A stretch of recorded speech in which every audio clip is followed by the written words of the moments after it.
Hello, Dr. Brad Hulsebus here, and welcome to another edition of Ask the Chiropractor. Ask the Chiropractor is my little podcast that I do. When someone has a question about chiropractic or chiropractic care, I try to answer. I'm a chiropractor here in Rockford, Illinois. I'm a proud graduate of Palmer College of Chiropractic, and I'm happy to be the team chiropractor of the Rockford Ice Hogs. Let's dive into it.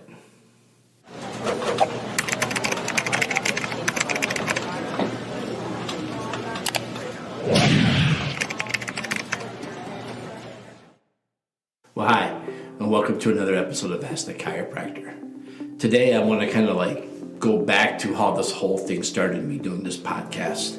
This podcast started because all too often someone's been suffering for a really long time, not getting the chiropractic care they need because they were giving advice by somebody uneducated in chiropractic or unknowledgeable in chiropractic who came off as an expert in chiropractic, or an authority, I should say, in chiropractic.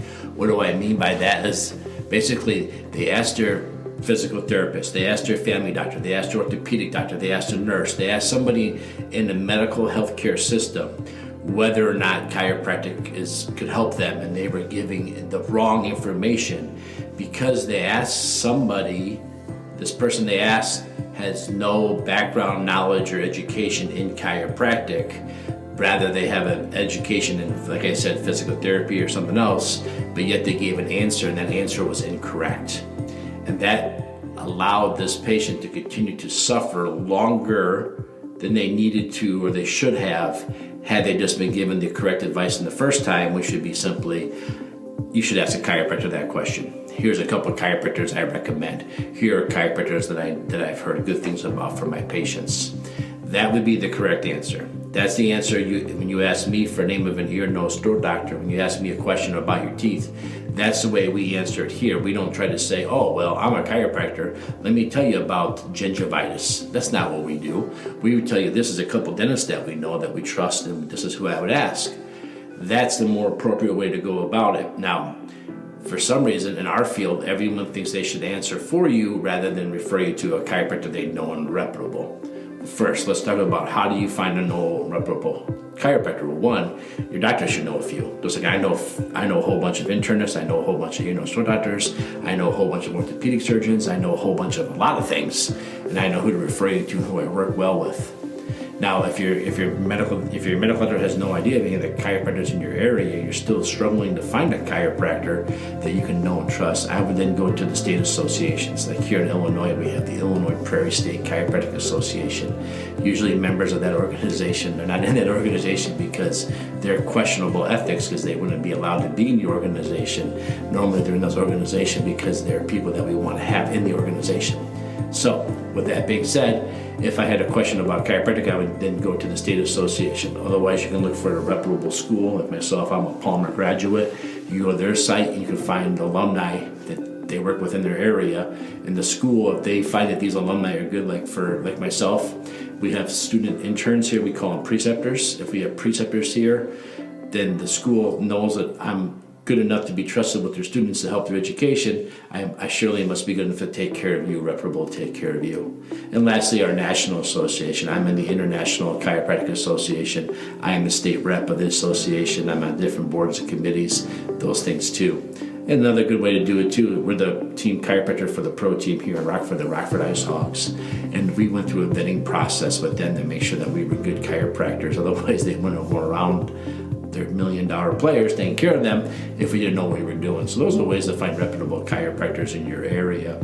But let's talk about why you shouldn't go with the medical doctor says. It's really simple. They don't have any education on what we do. Now, in the Ice Hog locker room, we have an internist, we have emergency doctors, we have general surgeons, we have orthopedic doctors, and we have a dentist. And it's interesting because the way we ask each other questions, because none of us do things in those healthcare fields, so we ask a lot of questions of each other there. It's really weird to me that a lot of them then will tell you not to see a chiropractor, even though they made it abundantly clear to me that they really don't know what I do by the questions they ask me. And they say, hey, we had a patient said they went to the chiropractor and this happened. Can you explain that to me? And I'm always happy to do that, just like I am with you. But still, I ask them not to try to answer questions. Actually, 2 or 3 of them won't answer your question about chiropractic because they know I do this podcast and it's referring to me, which is awesome, right? That's the way it's supposed to be. Why isn't it like that more? Well, you have to go back in history. You have to look at what Chester Wilk discovered. Chester Wilk was a chiropractor in the Chicagoland area who discovered the AMA was trying to contain and eliminate chiropractic. Literally, that was the name of the program, how to contain and eliminate chiropractic. They called it the vision of quackery. And they had a whole program set up and everything designed just to try to destroy chiropractic. Dr. Wilk found out about this, and he actually sued the AMA, the United States Supreme Court. I would challenge you to hit pause right now, grab your phone, Google search Chester Wilk, W-I-L-K, versus the AMA, and see how that went down. It did not end well for the AMA. It turned out the AMA was spreading all kinds of lies and nasty stuff about us. So again, same like with the American Heart Association a couple of years ago, did a whole study about how chiropractic adjustments can cause strokes. Well, if you go to PubMed, right, number one place to do the research, Cassidy totally debunked this entire propaganda that they ran on us and told us how false it was and how the narrative was constructed to make it look bad. So don't even trust like what American Heart Association says about chiropractors. Don't trust what the AMA says about chiropractors. Trust what the chiropractors and the chiropractic groups say about chiropractors. Again, we just constantly push out new research all the time, debunking these things. It's actually quite frustrating and tiresome because I just had a patient that's been bedridden for over a year, taking opiates and pain meds for lower back pain, and she didn't come back here. She'd been here 10 years ago, but she didn't come back. She had moved away, she came back to the area, and she was told that by her doctor that she's beyond what a chiropractor can do. And I gotta tell you, after one adjustment, this patient already started getting the benefits of getting relief after a year of being bedridden, failed physical therapy, and just tons and tons and tons of those harmful medications. So get them to the chiropractor. Go ask the chiropractor these questions. Don't ask the family physician. They just don't know. What do we share? I mean, obviously, I told you we work together in the ISO locker room. It's not a constant fighting relationship. We definitely have some things in common. Well, the testing that they do on you, that's the same test that we use. We had a couple more chiropractic tests, but the testing that they do, like to check for disc and stuff like that, we use the exact same test. We study the exact same textbooks in our school. We all have the same guidance physiology. We all have the same Gray's Anatomy books. Those are all the same. So we do the same testing that they do, plus a couple extra chiropractic tests. X-rays, MRIs, we use their images. Now, the X-rays, most of the time you can use them. I say most of the time because we want to see you standing up. We don't want to see you laying down. We want to see your posture. We want to see how you carry yourself. We want to see your alignment, right? That's chiropractors look at your spinal alignment. It's really good for you to be standing up so we can see your alignment. But if you have X-rays, bring them in with you your first visit. Don't assume the chiropractor can access them. For the most part, they still don't let us access their databases. Like we can't log into their system like you can to see your information. Most people don't allow chiropractors to do that. I don't know why. I have applied for the orthopedic group in Rockford, and I applied with the 3 major healthcare systems in Rockford, and they all told me they don't want to do that with me. Okay, whatever. So now I don't want to do it with them. No, I'm just teasing. Because we have the same type of software in our office. And everything's the same. President Obama made sure everything was the same. Everything talked to each other. That was part of the Affordable Care Act. But we don't have access to those records. So make sure you bring them with you. When you come in and say, no, I had x-rays taken at the hospital. I just want to use those. Great. Do you have them with you? No. But they said you can log in and see them. No, we can't. They don't let us do that. So make sure you bring them with you. So we do share that. Now, we might have to retake the x-rays if you were laying down. But for the most part, a view of your spine is a view of your spine. So we can most of the time use those depending on how old they are.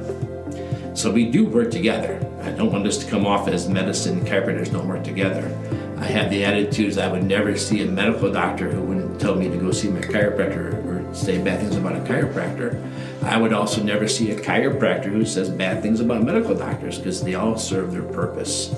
Medicine's excellent when it comes to crisis care. If you're having a heart attack, if your bicep muscle in your arm tears, medicine does amazing things.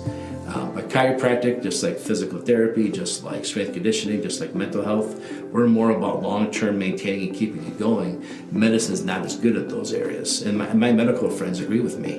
They don't like doing that kind of stuff. They like treating the crisis. They don't like having to do the long-term stuff. It's not their thing. It's a square peg, round hole. So always ask a chiropractor. That's the bottom line. Regardless of what your medical doctor says, and I had a medical doctor the other day tell me they shouldn't be getting chiropractic care. I said, well, which chiropractic school did you go to?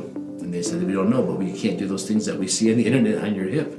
And I go, dude, we know tons of different ways to adjust the hip. You saw the most aggressive way that gets people the most excited on TikTok and YouTube to share videos. Doesn't mean that's the only way. I know I learned 14 different ways how to adjust the one bone on the top of your neck. You come in to see me, we change things, we rearrange things, we make things work for you. If you had a medical procedure and the doctor says, now you can't get any more chiropractic care because of this procedure, make sure you double check that with a chiropractor, because 9 out of 10 times you still can. And even if you did have that done and we can't do chiropractic care there, there's still a lot more vertebrae up and down that we can still influence and help you change things. So again, the whole reason I made this podcast, I've been going at this now for almost 2 years of doing these podcasts.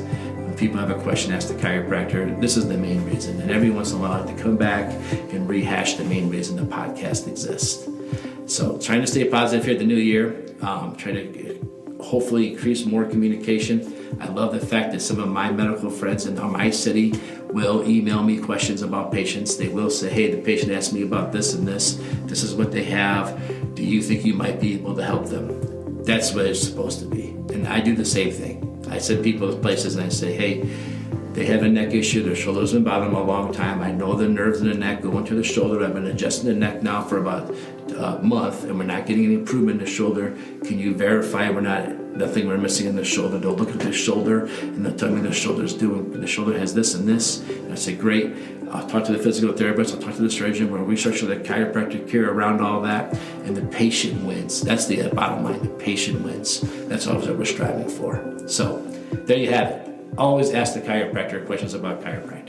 If you have a question for me, go to my website, rockforddc.com. That's ROCKFORDDC.com. Give me your question and maybe next time I'll be answering your question. Stay healthy, everybody.